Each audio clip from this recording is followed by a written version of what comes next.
Hello everyone. Today we are going to do case-based discussion of gout. Case-based studies are very much important for the theoretical exams as well as for the competitive exams like USMLE. To download lecture notes and other interesting stuff related to biochemistry, please visit website biochemistrybasics.com.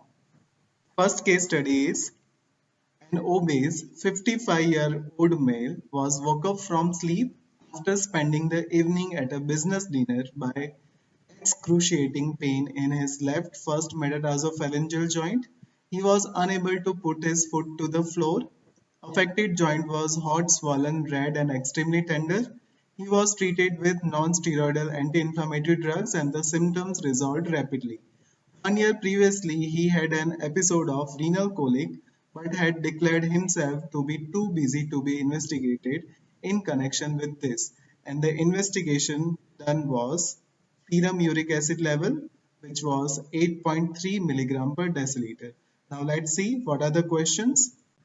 First question is, what is probable diagnosis justified? So from looking at the description and history, this is the case of gout because there is a classical presentation of gout. Patient came with the complaint of sudden and nocturnal onset of pain in the first metatarsophalangeal joint. On doing local examination, joint was red, swollen, and tender, and the serum uric acid level was increased, that is 8.3 milligram per deciliter. And the gout is more commonly associated with males as compared to the females, and it is commonly associated with lavish lifestyle and obesity. So that is the answer of first question.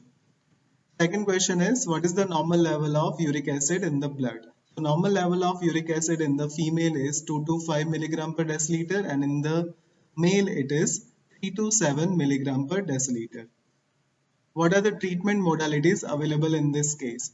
So the treatment modalities available for the gout is, drug of choice in the gout is allopurinol, then other drugs like uricosuric drugs like probenecid, colchicine, and non-steroidal anti-inflammatory drugs can be given in the case of gout. So these are the treatment modalities available in case of gout. Fourth question is, explain the mechanism of allopurinol. So allopurinol is the structural analog of hypoxanthine, and it is a competitive inhibitor of xanthine oxidase enzyme.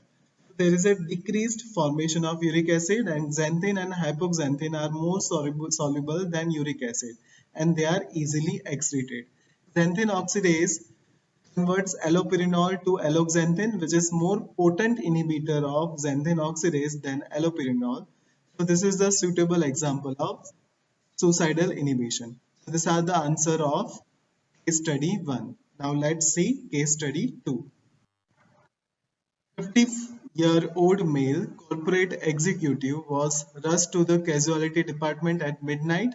He said he had excruciating pain in his right first metatarsophalangeal joint. He gave history of drinking alcohol in the dinner party.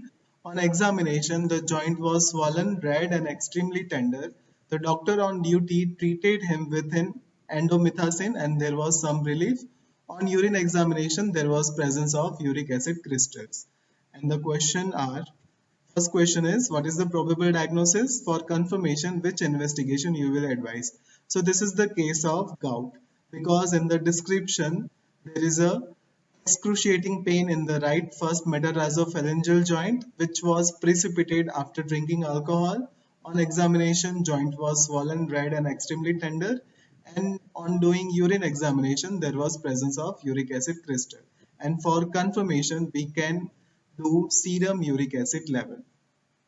Second question is, explain how alcohol precipitate the attack.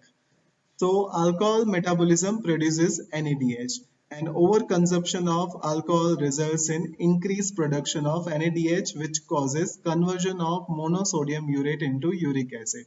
Being less soluble, uric acid may precipitate the acute attack of gout.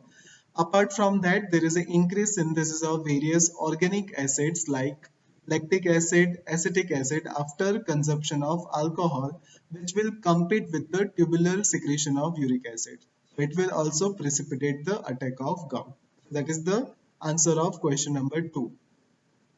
Third question is, what advice you will give to the patient?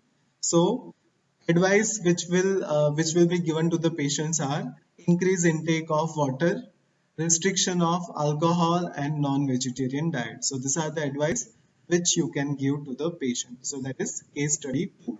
Now case study 3 is a mother of 4-year-old boy is worried about boy's failure to develop, his aggressive behavior, pain in the joints and his compulsive urge to bite his fingers and lips. Upon questioning, the mother revealed that she had a brother with similar complaints. The case was referred to nearby medical college hospital for further investigation. How would you investigate the case further and what is your probable diagnosis? Discuss. So first we will go for estimation of serum uric acid level. If the level is more than 10 milligram per deciliter, it would be a hyperuricemia. And the clinical picture along with the elevated urate levels and suggestive family history clearly indicates the presence of Lesch-Nyhan syndrome, which occurs due to the deficiency of hypoxanthine guanine phosphoriboside transferase enzyme, which is a X-linked recessive disorder with abnormal neuropsychiatric symptoms like failure to develop, aggressive behavior, and self-mutilation. That is the answer of case study 3. These are my references. Thank you for watching. Please like, share and subscribe Biochemistry Basics by Dr. Amit and don't forget to press the bell icon so you can get all the notifications from it. Thank you.